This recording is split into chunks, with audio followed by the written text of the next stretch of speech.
Hello and welcome to another edition of the podcast here at North Star Sports Media. It's Cade and Jesse. Today we're going to do a couple different segment videos. First, we're going to start off with the Minnesota Twins. Wasn't the best way to start off the season last year, or yesterday, I should say. We had the lead going into the ninth inning and all hell broke loose after that. Unfortunately, we blew the lead in the ninth and then it cost us the game in the 10th. Cade, what's your thoughts on that game yesterday? Honestly, before the ninth inning, I was excited. Everyone was doing their job. Buxton hit an absolute rocket off the scoreboard in center field. So that was fun to watch. Kepler triple looked really good at the plate. Maybe could have made that defensive play, no field versus Yelich, I believe. But before that, I loved it. I mean, it was tough, when we lost it, but I still have hope in this team. Can you guess what the time of the game was? Like how long it took? I think it was 3 hours. 4 hours and 14 minutes. It's funny. I went through a roller coaster of emotions yesterday. I went through, oh my God, it's opening day. I can't wait. Then it was like the third inning and it was like 2 hours into the game. Yeah. And I was like, okay, this is kind of taking forever. And I'm kind of a baseball traditionalist. Like I enjoy at first when they mentioned the runner on second base and extra innings, I'm like, that's kind of dumb, and then when they're talking about electric strike zones, I don't like that. But the more and more I think about it in a game that's dying, I think I heard 3 or 4% of kids 7 to 19 even watch baseball in America. In a sport that's dying, I feel like they got to be a little bit more progressive. Now that it's happening, I do like the runner on second base because who knows how long that game could have went on yesterday. Oh. It could have gone on forever. I'm gonna touch on something yesterday that kind of bothered me as far as managerial decisions. There's a couple things. One, in the 10th inning yesterday, there was a runner on third, and I believe Narvaez was on first. Yeah. Oswaldo Arcia was up to bat, and then after him was the 9-hole, which they had already used 3 pinch hitters. I believe they had 4 on their bench. I don't know who the 4th was, but why not walk the batter to load the bases and create a force out at home? Why would Rocco not think of that? I have no idea. I thought when that whole game was going on, what they said, that whole scenario, I mean, there's 100 ways to play it. Do you really have faith in your pitcher to get one strikeout or one, pop up to third or lazy fly ball? So maybe that's what he was hoping for, is that Holm was just going to get something where. Well, in the 10th was Dobnak. Oh, yeah, it was Dobnak. Who induces a ton of ground balls. Yep. So, it's the first game of the season. Yep. It's a bad way to start the season. Leaves a little salty taste in the mouth. Yeah, and I would have been fine if they would have lost 10-1. Sure. But the way they lost yesterday wasn't a good way to lose. And not to mention our best player is hurt on the first hit of the whole entire season. Gets 114 mile an hour double and then gets her rounding first. Yeah. Going forward in the series, we got Barrios and then we're gonna have Pineda pitching. Who do you think is gonna fill the void in left field? It doesn't matter who I think. Cable will be starting. Yeah, probably. I think just having it early in the season. Yeah. And I think that's why, maybe yesterday too, just because he's had games and he didn't expect to play. That's why they threw him in there instead of a young guy. Because he's been in there. He's been in those roles where pinch hitting or injuries happen. So yesterday I was okay with him playing. I mean, he made a nice throw to get the guy out at home. It was a mistake though, yeah. Not very fast, but it's all right.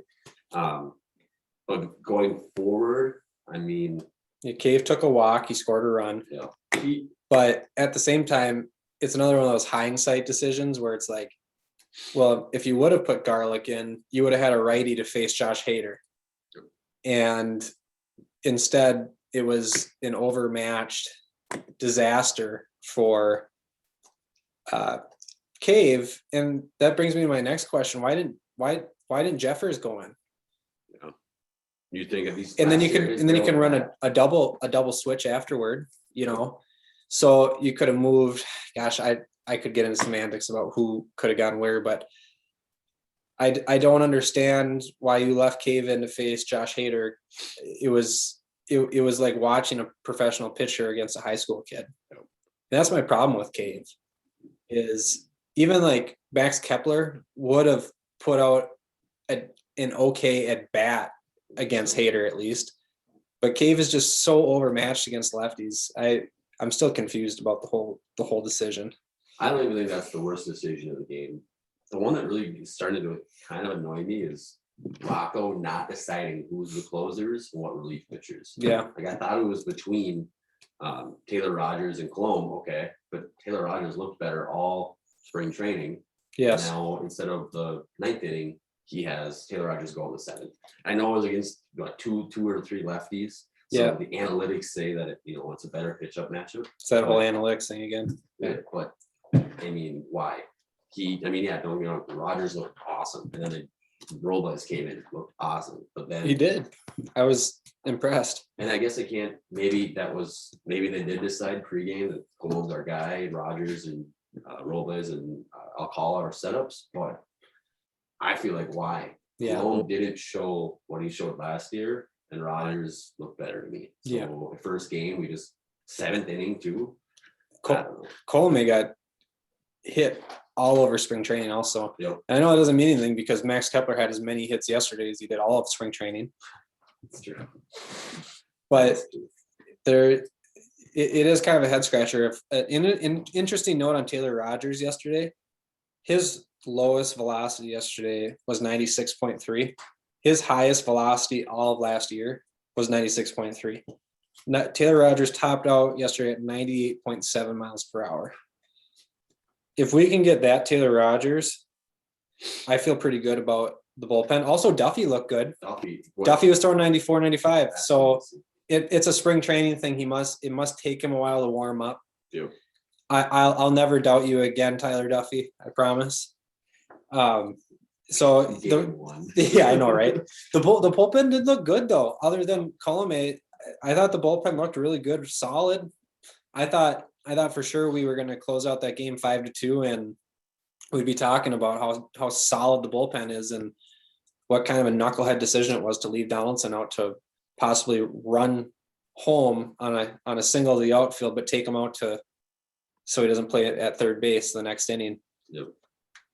Going off that thought, okay, so he rounds first, apparently pulls his hamstring, whatever. First of all, why do the Twins think it's good news When his hamstring to come out and say, oh, no, it's just his hamstring? A hamstring isn't any better. No, hamstring. Yeah, it doesn't matter if he has torn calf or not. A hamstring you still need for every aspect of the game. I still remember it perfectly when Randy Moss pulled his hamstring against the Saints on a Monday night game. He was out for like 8 to 10 weeks, and that wasn't the prime of his career.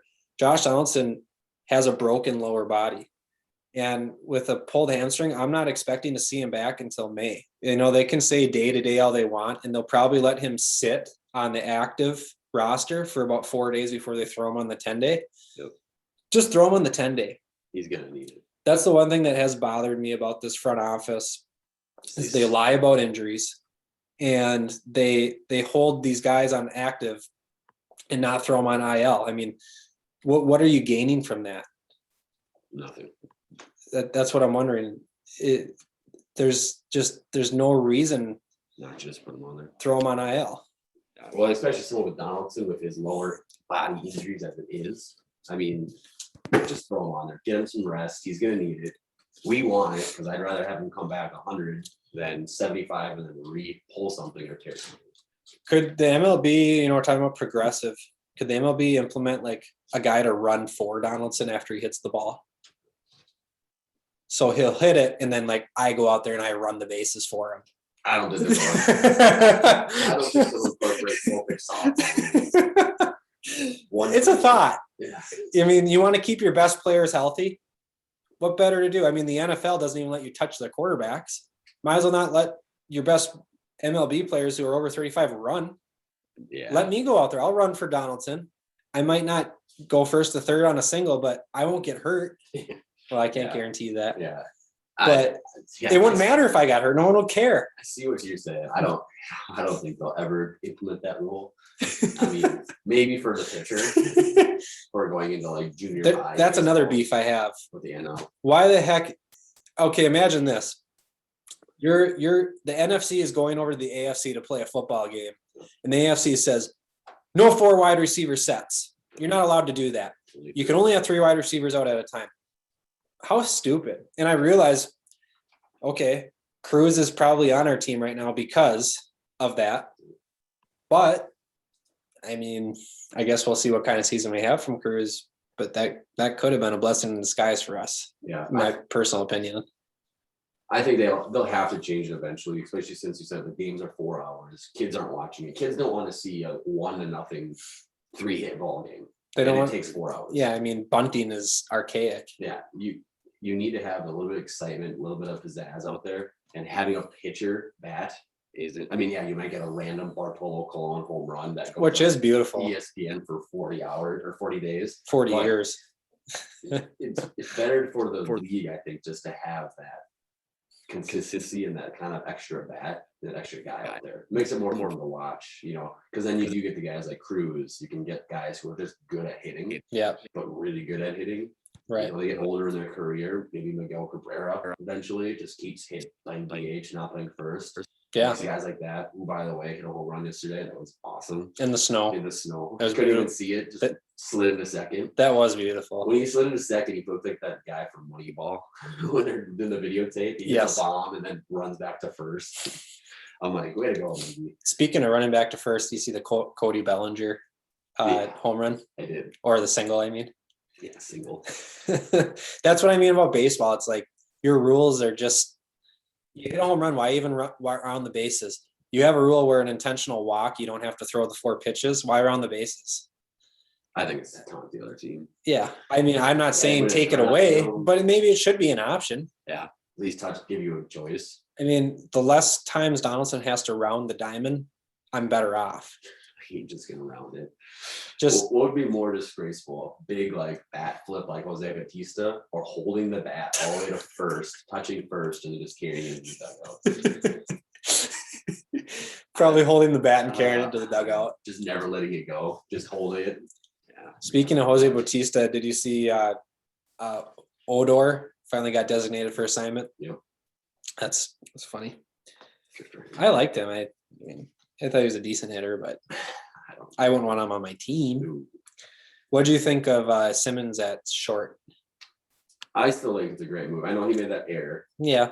I mean, the play looked like it was going to almost hit him. So I could see how he kind of flinched and moved it because it hit him in the thumb. Yeah.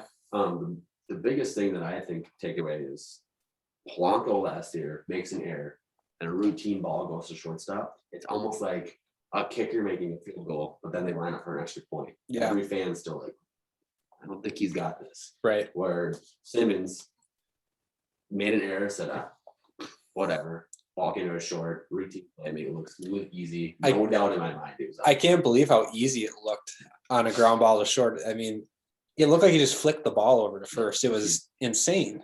He's not the fastest, 40-yard speed dash, but his quickness and his reaction and his range is. Speaking of range, he did save a run. I think it was the second or third inning that ball hit up the middle. He just ranged over. That was nuts. There was no one there. Yeah. So I love the Simmons addition in every way. I love his approach at the plate. I'm fine with a singles hitter. I'm happy with a singles hitter. We need a guy that doesn't strike out 100 times.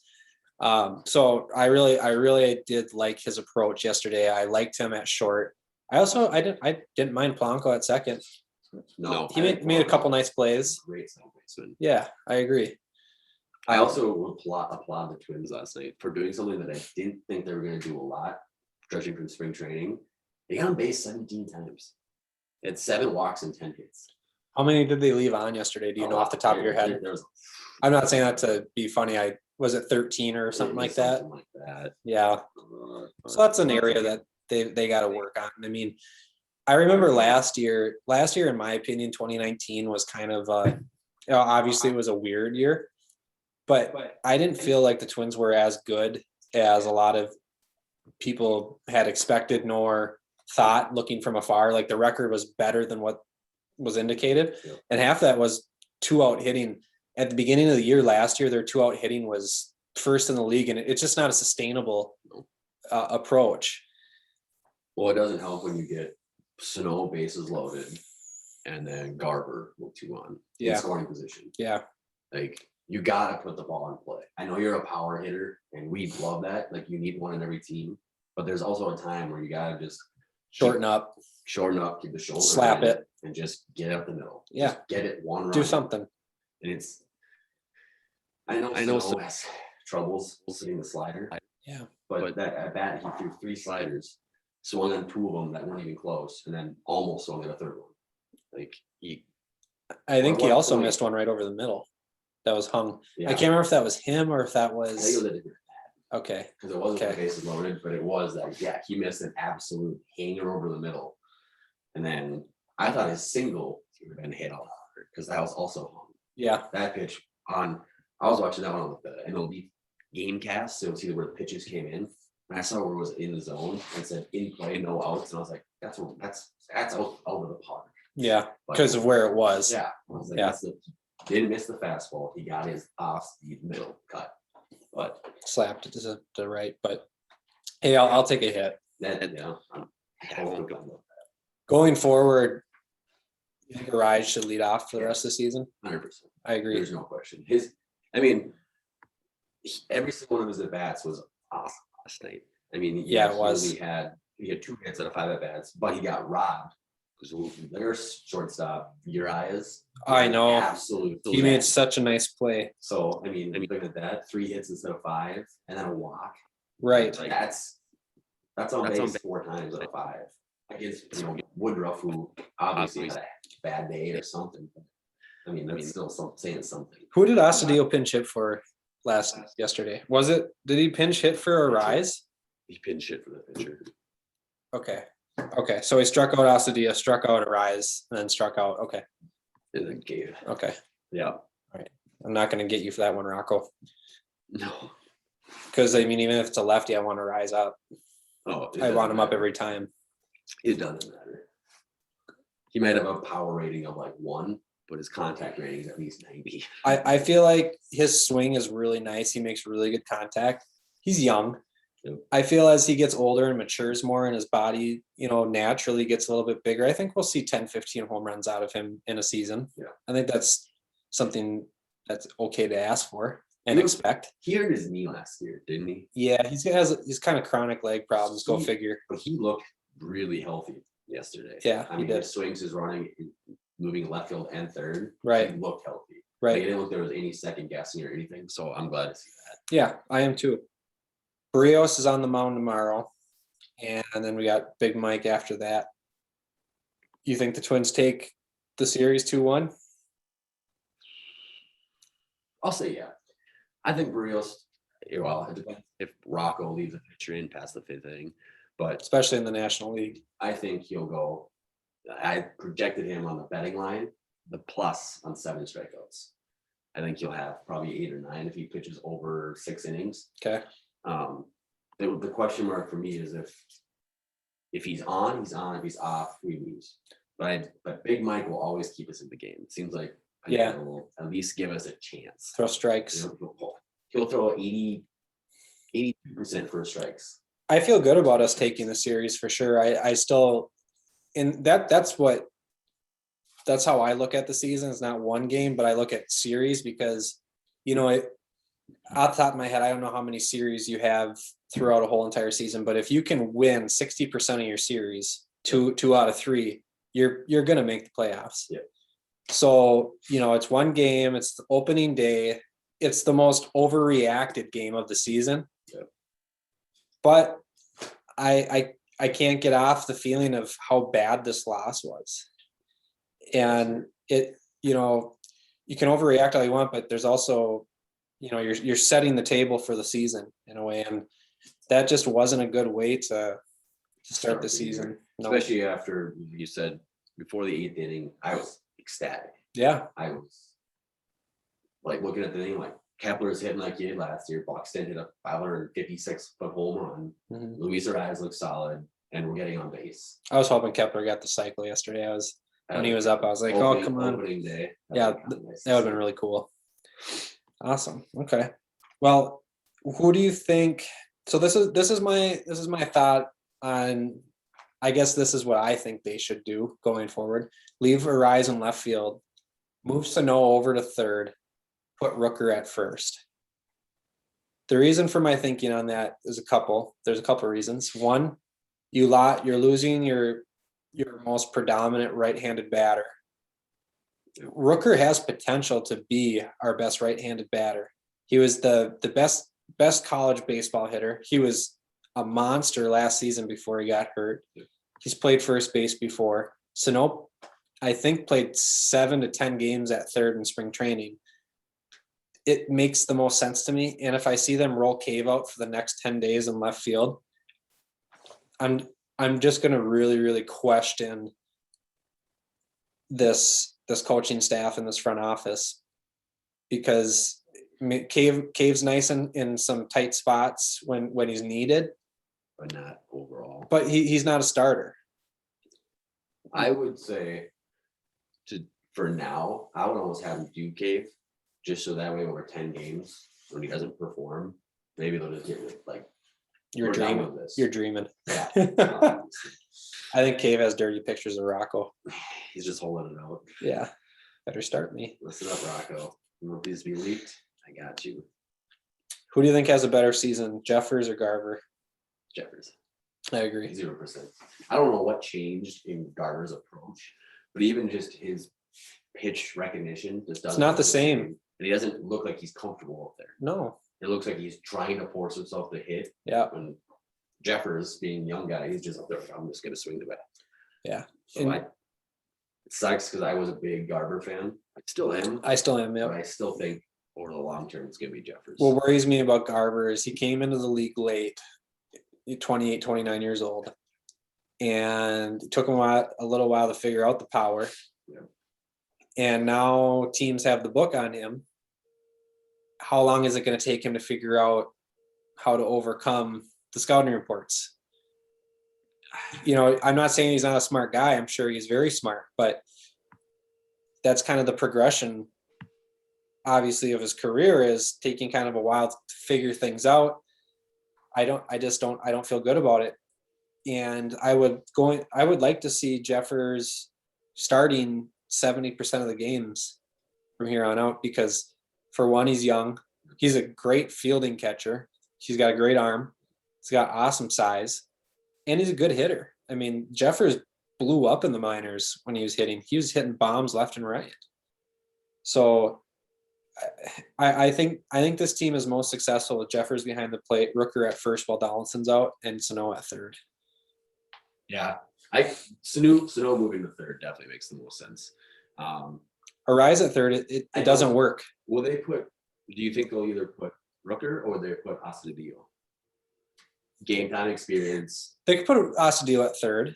Yeah, or first. Yep. I would say they probably won't put Rooker in right now. I Yeah. have a weird feeling, but I'd see them put the turtle in. So Just because of game time experience early in the season, Yeah. get a couple of wins. I think maybe if this is a longer injury, like, I hope it's not like 2 months, we'll see a lot of Rooker implemented. Well, game 15 to game 30, but I think right away they'll do Astudillo. this is why I don't think they'll do Astudillo, is they're super nervous about their third catcher. Yeah. And I think that was a reason why Astudillo didn't take left yesterday, was because they wanted the option of the third catcher. And obviously they pinch hit him later in the game yesterday.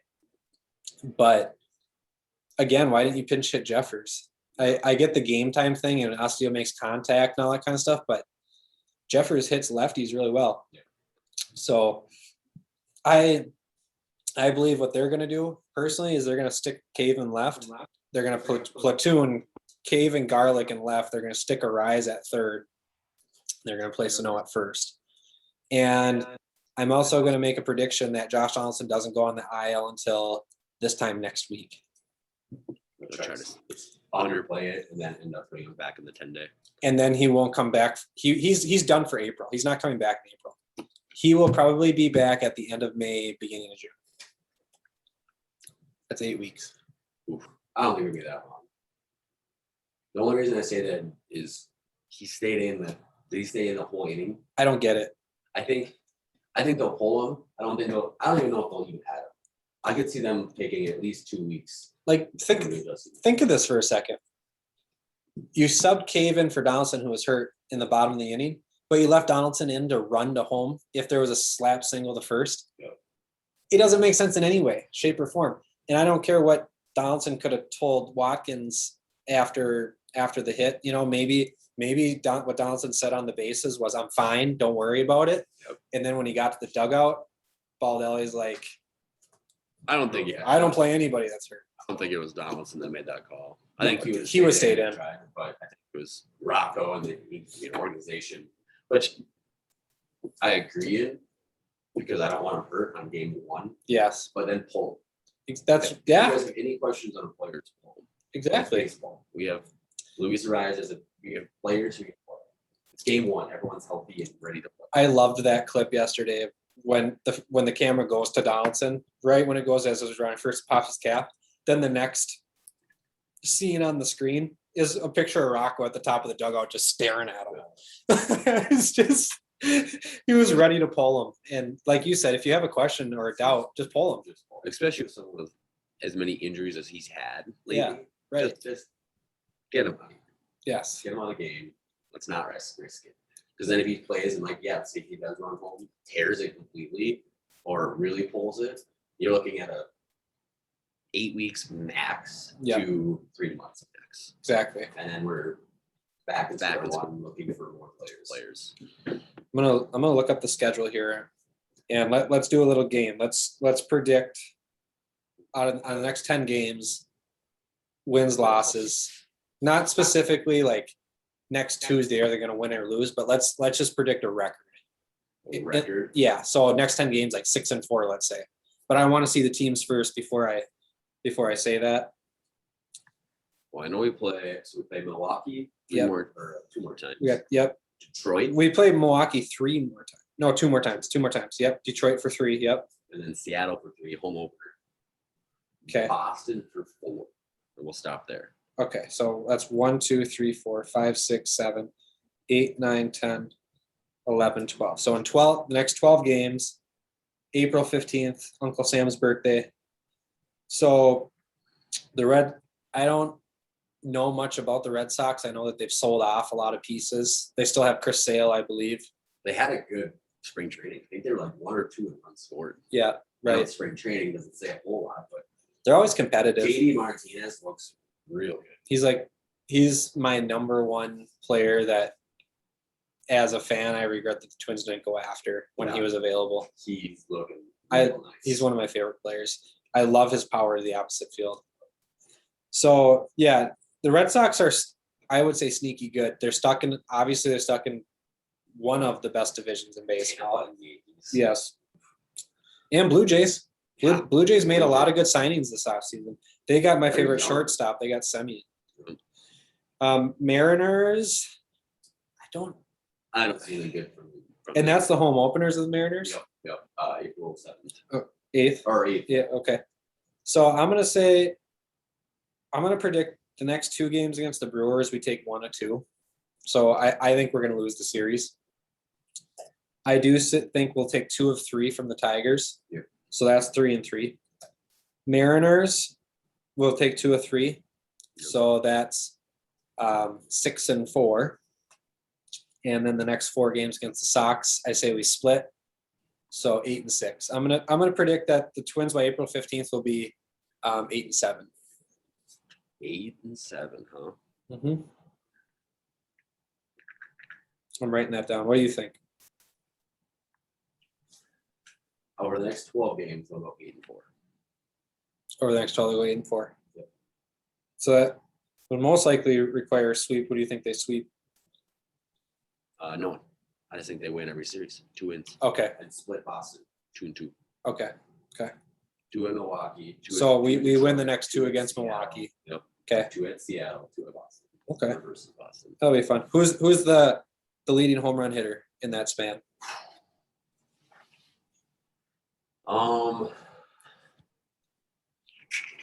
Boy. I'm gonna go Kepler. Kepler? Kepler's gonna start off hot like he did 2018, and then hopefully stays hot. But I'm gonna go Kepler. I'm gonna go Buxton. That was my sneaky like second. My third would have been I think I was gonna go Polanco. Biggest letdown over the next week and a half. Still a letdown if we just don't expect anything. Hmm. I say towards the organization. That's kind of a low hanging I would, fruit. yeah, but I mean for the organization, he's not a letdown unless he like $10 million isn't a letdown, They right? I still mean, think- that's obviously, They still think he's. I'm gonna go Garber. yeah, okay, I'll give you that. I'm gonna say Alex Colomé. Ooh, I could see that too. What worries me about him is he's had great years, don't get me wrong, and he's got some good pitches, but he's never had a high strikeout percentage. And stuff happens out of a pitcher's control sometimes. Yep. Now, if Colomé makes that throw to first instead of second yesterday, the Twins win that game. Which is tough to say. But and also if Kepler catches that ball, the Twins most likely win that game. But I don't have a whole lot of confidence in him. I watched a couple of games this spring. I watched this game yesterday, and he just doesn't miss a lot of bats. And I feel like it's gonna be frustrating as a fan. And I know we got him on a pretty valuable deal overall, but I would have liked to see them just elevate Alcala a little bit more. Yeah, I just hope they won't actually say on the depth chart who's our closer. That'd be I don't- nice, wouldn't I it? don't want to have this whole we're placing righties now.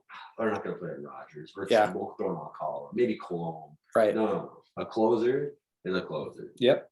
You need that closing mentality. Billy Wagner, Shut- he was a shut lefty. down. He was a great closer. Shut him down. Yeah. I think Taylor Rogers has that. Yep. He's like, okay, I'm coming in top of 9, bottom 9. No one's on. Well, especially with the My game. velocity he showed yesterday too. It's my game to lose. I would take him with a 90% save rate over here. Right. Where Cologne, I don't say that. Yeah. I think he's a great setup guy. And I think he's one of those guys that will throw at people, induce ground balls, and make contact. So guy on first, 1 out, top 7, we get my 8 out of there, throw him in. I'm okay with that. Mhm. But I don't want him in the game to lose it. Right. So I don't know. Okay, last question. Who has more at bats by the end of that Red Sox series? Jake Cave or Kyle Garlick? Cave. I'm gonna go Garlick. I just think the organization is high on Cave. Because of the dirty pictures. Or whatever, but I think he's got game time experience. He's got all this early to start the season. I guess it depends on the record, because if they do win the next 2 Milwaukee games, I could see at Detroit Garlick starting to get more at bats, and then we see who plays the hot hand. I could see that. I think I see the hot hand, but I also see they have nothing to lose on Garlick if they cut him. And I think April 15th or 16th is the time when they can call up Kirilloff. yeah, somewhere. So why not give Garlick a run for the next 10 days and see what you really have at in live major league action? And if he's no good, you can cut him and you bring up Kirilloff and there it is. True. Yeah. I don't foresee the Twins allowing Kirilloff to sit for a whole month doing simulated games where he batted 500 last year. I think that's the biggest crock of bleep I've ever seen. But the whole, obviously you got to track stats and simulated games, but it doesn't really mean anything. You see the same guy every day. Yeah. Obviously that's a hitter's advantage. So I see Kirilloff coming up around that time. And maybe it's 5 or 6 days after April 15th because they don't want to make it seem like service time. No. But I think they're going to give garlic a run because, for one, you lost your righty bat. I would prefer to see Rooker, but I know why they're doing garlic because they want to see what they have. And that's my prediction. So our predictions by then is, my prediction is, well, how does this work now? Because you have 8-4, I have 8-7. That's different. Well, that's not, so 8-5. Let's see, let me count this again. 1, 2, Maybe 3, 8 and 4, 5 would be 5, my 6, 7, 8, 9, 10, 11, 12, 13. Okay, so I predicted wrong. So in 13 games, 7-6 for me, 7-6. One less. And then I predict most home runs, Byron Buxton. You do Max Kepler. Cut off your cap. Yeah, can't wait to show you guys that. Letdown for you is Garver. Yep. Letdown for me is Colome. And then who has more at bats? Cave, Garlic, and we both chose different on that. So it'll be fun to see what our results are in about a week and a half here. Cool. You have anything else to add on the Twins? Nothing really. I say just don't worry about everything that happened. Yeah, We looked don't sloppy. overreact. We looked sloppy yesterday. Simmons makes that error 99 out of 100 times. Yeah, he'll be fine. And Colin doesn't throw the ball away. Yeah, We made uncharacteristic plays, and our bats looked all right. Yeah. I mean, besides Sano and Garver, who looked clueless, everyone else put together at bats or basically got on base. right, Either walk or hit. So right. I'm not worried. Cool. All right, awesome. Well, that's the end of this segment. We're going to continue Minnesota Vikings talk on our next video. If you could hit the subscribe button on our YouTube channel, follow us on Twitter, on Facebook, check out our website for daily articles on all things Minnesota sports. We'd really appreciate the support. We'll see you guys soon. Thank you.